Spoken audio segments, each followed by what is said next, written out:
చూడమ్మా, రేపు మీరు సీతకి అత్తగారే కావచ్చు, కానీ మిమ్మల్ని కూతురుగా మా ఇంటి ఆడపడుచుగా అనుకున్నాను. అందుకే వడిబియ్యం పెట్టాలనుకున్నాను. పుట్టింటి పసుపు కుంకాలనుకోమ్మా. ఆ మాట నా పుట్టింటి వాళ్ళని గుర్తు చేసింది. ఎక్కడ ఉన్న వాళ్ళని మీలో చూసుకుంటున్నాను. అమ్మా సీత, కాళ్లకు పసుపురాయి.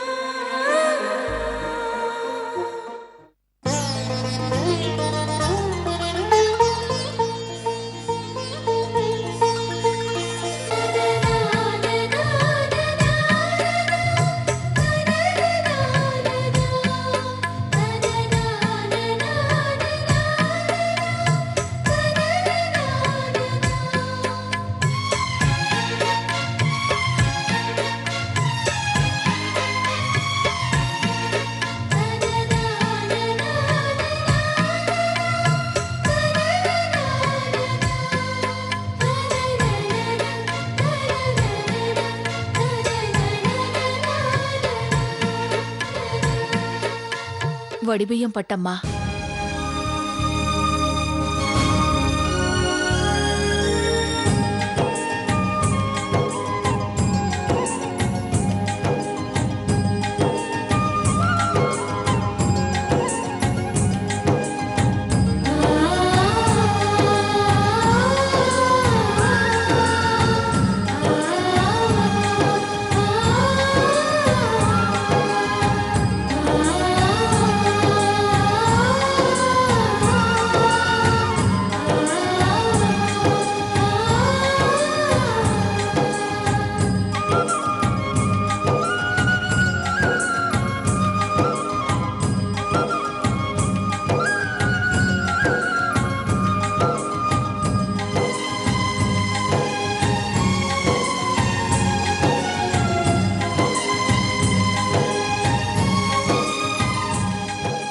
నన్ను ఆశీర్వదించండి.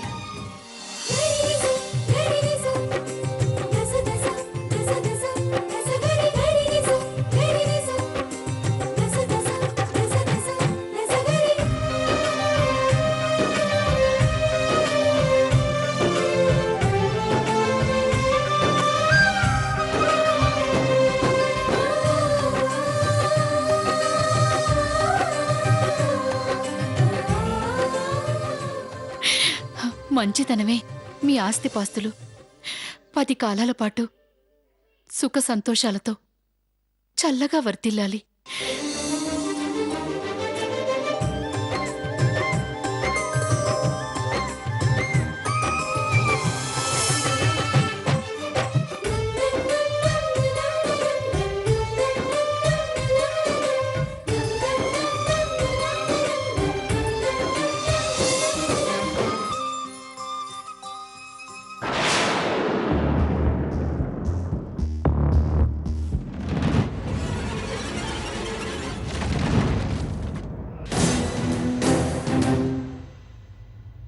పైడి, అమ్మా, బెల్లమివ్వు.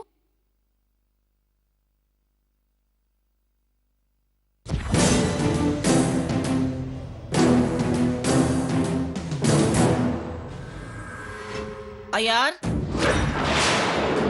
రే అయ్యార్. అయ్యర్ కూరగాయలకెళ్ళినాడమ్మా. వంటగదిలో చక్కెర పొంగలి వాసన వస్తుందేంటి? చిన్నమ్మగారు చక్కెర పొంగల్ చేస్తున్నారమ్మా. లక్ష్మి చక్కెర పొంగలి చేస్తుందా?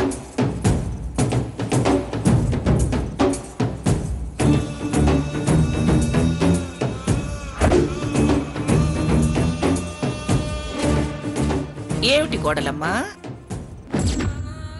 చక్కెర పొంగలి చేసావంట? అన్నదానానికి అన్నము సాంబారు చాలు, చక్కెర పొంగలి దద్దోజనం పెట్టరు. అత్తయ్య గారు, సావిత్రమ్మ గారిచ్చిన ఒడిబియ్యంతో చక్కెర పొంగలి చేసి వాళ్ళకి కాస్త ఇద్దామని వెళ్తున్నాను.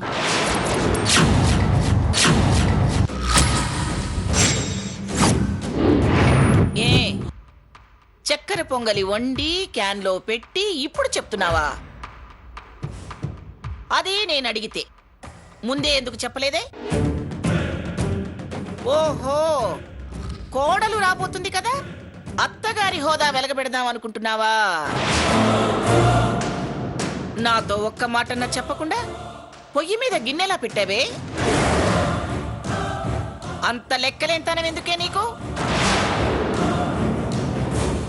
అది నువ్వింకేం మాట్లాడకు. నువ్వు ఆ గిన్నెలు మోసుకుని ఆ ఇంటికి వెళ్ళాల్సిన అవసరమే లేదు. రంగయ్య, అమ్మా.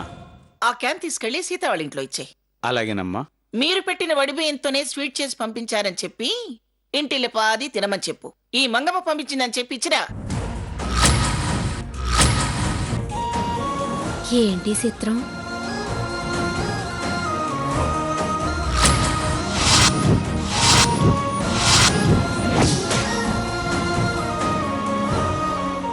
ఆగు రంగయ్య.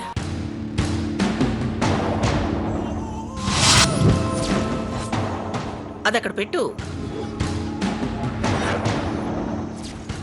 నువ్వు వెళ్ళాల్సిన పని లేదులే.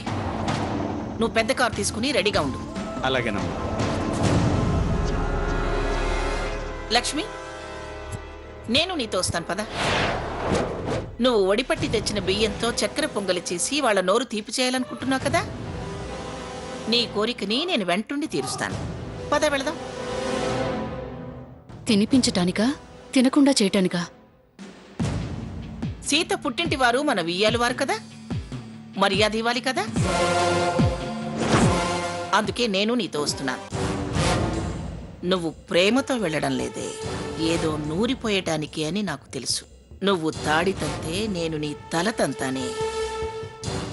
పదమ్మా. పైడి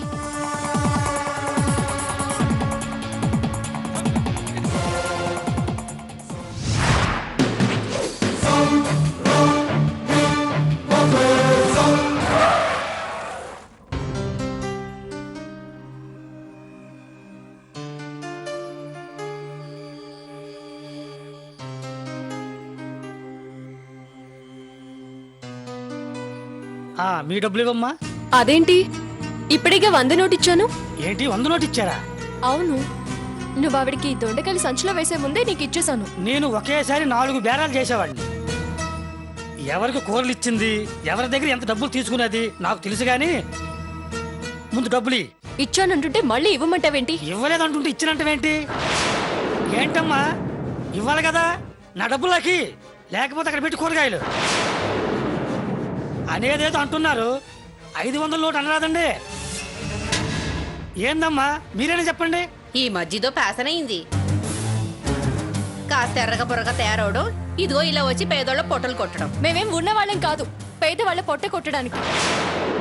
మేము కష్టపడి బతికే వాళ్ళమే. అతను ఇవ్వలేదంటున్నాడుగా మరి. అయినా పొద్దున్నే అన్ని బేరాలు జరుగుంటావు కదా.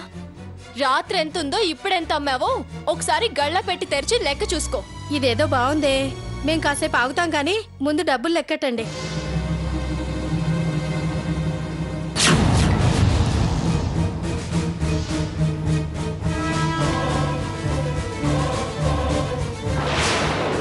ఇప్పుడేమంటావు? తప్పు అయిపోయిందమ్మా. నా పరువు బజార్లో తీసి ఇలా ఒక మాట అంటే సరిపోతుందా? సందు దొరికితే చాలు అందరూ నోర్లు పారేసుకునేవాళ్ళే. మీరేం చూస్తున్నారు? వెళ్ళండి.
ఎందుకు ఎందుకు ఈ పసిపిల్లని అలా కొడుతున్నారు?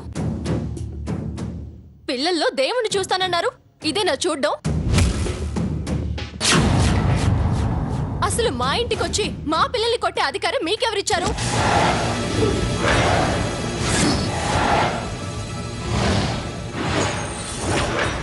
సీత, నువ్వు మాట్లాడకమ్మా.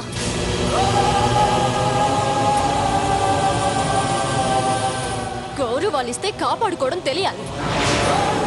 చూడు, ఇది ఎంత భయపడిపోతుందో.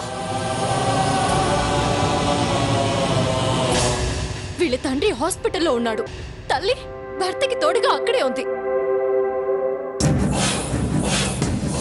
నాతో చనువు ఉండి నా వెంటొచ్చారు. పిల్లలన్నాక పొరపాట్లు చేస్తారు, అంత మాత్రాన కొట్టడివేనా? మీకు చెప్పాల్సి రావడం నా దురదృష్టం.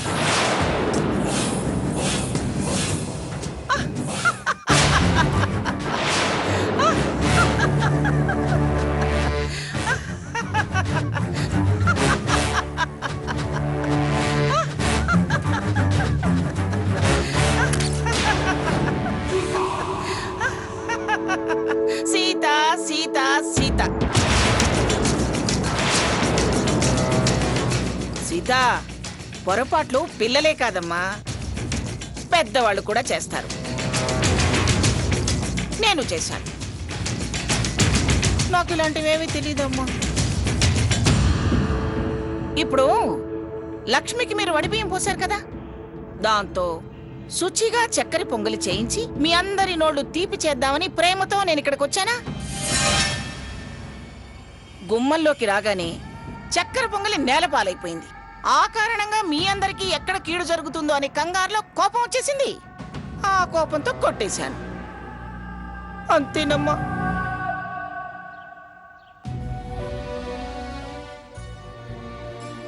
అంతేగాని దయా దాక్షిణ్యాలు లేని రాక్షసుని కానమ్మా.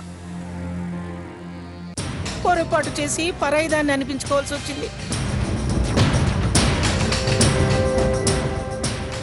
నా మనవరాలతోనే నీకేం అధికారం ఉందని అడిగించుకోవాల్సి వచ్చింది.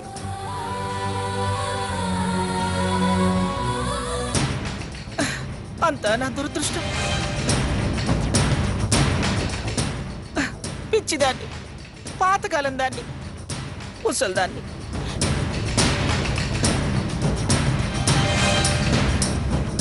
తొందరపడ్డానమ్మా.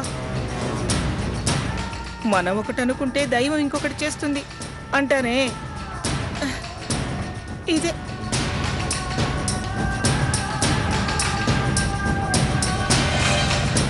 పిల్లలంటే పిచ్చి ఆపేక్ష పడేదాన్ని. రామా, నాన్న.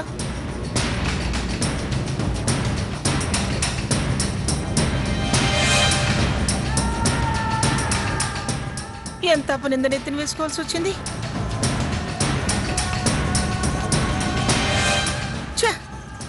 నా మనవరాలే నన్ను ఇంత మాట అన్నాక నా మీద నాకే అసహ్యం వేస్తుంది. లక్ష్మి, పద, ఆరాటపడి వచ్చాం.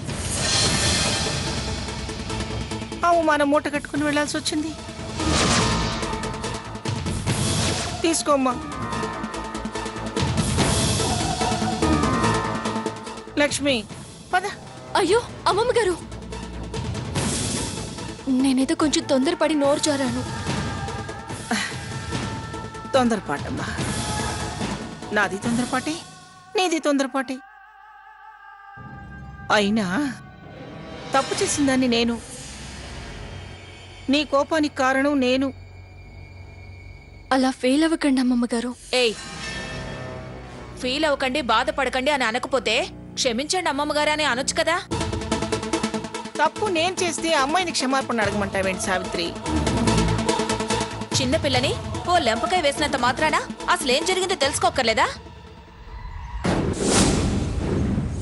అలా మాట్లాడవేనా? అరవడమేనా? సీత, ముందు పిన్నిగారి కాళ్ళకి నమస్కారం చేసి క్షమాపణ చెప్పు.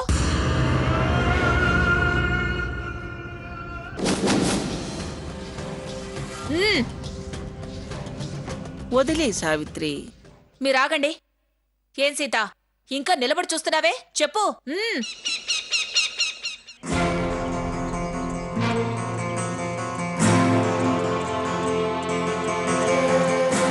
క్షమించండి అరే అమ్మగారు.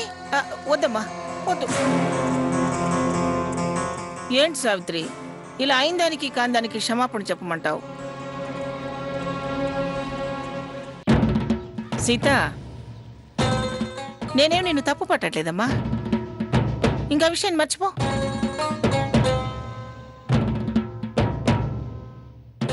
ఆ, నాకు ఆలోచన వచ్చిందిరా.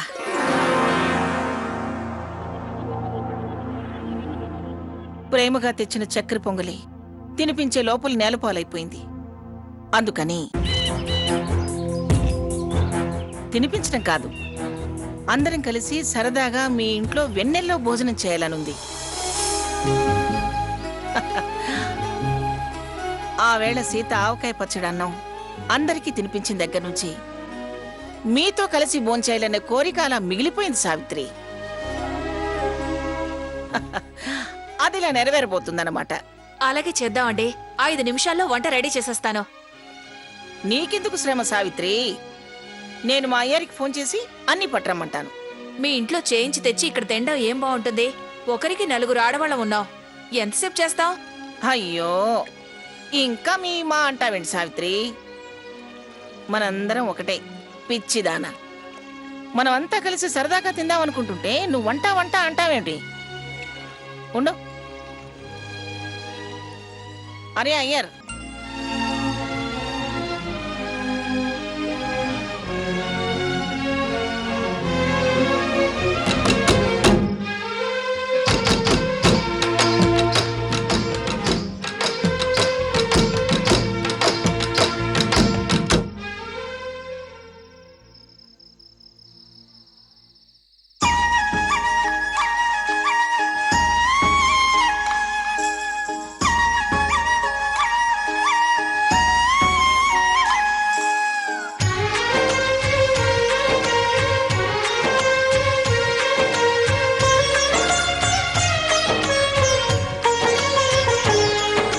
ఆశ ఆశగా అడిగింది మాతో సావాసం, హాయి హాయిగా నవ్వింది మాతో సంతోషం, మధురమైన మమకారం మా ఇంటి పేరు అంటే, మనసు మీటు అనురాగం మా మాట తీరు అంటే, బతుకంటే ఎంత బాగుంటుందా అనుకోదా లోకం, ఇటువంటి వింత తను చూసిందా అనుకోదా స్వర్గం. మా ఇంటి వంట మీ ఇంటి విందు ఎలా ఉంది సావిత్రి? మా ఇంటి వంట మీ ఇంటి విందు ఎప్పుడు పిన్ని గారు? మాతో ఏమిటి బదులు తీర్చుకుందాం అనుకుంటున్నావా? ఆ, అలా కాదండి. అయితే ఇంకా విషయం మర్చిపో. ఇప్పుడు జరిగేదాని గురించి ఆనందపడు.